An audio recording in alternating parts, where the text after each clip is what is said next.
Hello மக்களே, இன்னைக்கு நம்ம செய்ய போகிறது பரங்கிக்காய் பொரியல். மக்களே, இப்போ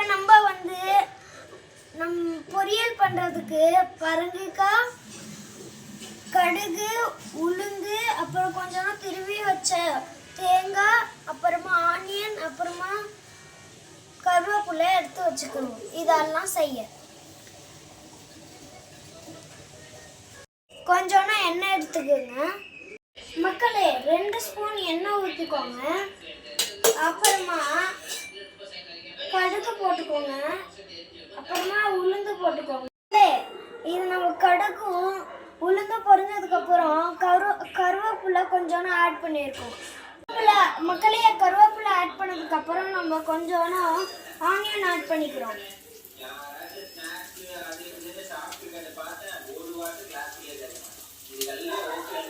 இது நல்லா வெந்ததுக்கு அப்புறம் மக்களே, ஆனியன் போட்டதுக்கு அப்புறம் கொஞ்சம் சால்ட் ஆட் பண்ணிக்கோங்க.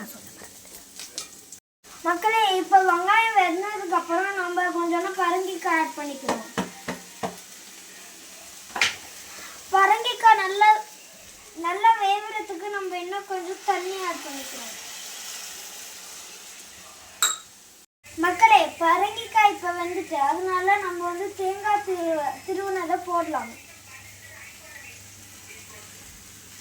இதை போட்டு லைட்டாக கிண்டி விட்டுக்கலாம். மக்களே, இப்போ பரங்கிக்காய் பொரியல் ரெடி ஆயிட்டு. இது பார்க்கவே ரொம்ப நல்லா இருக்கு. மக்களே, பாய் மக்களே, வாழ்க வளமுடன்.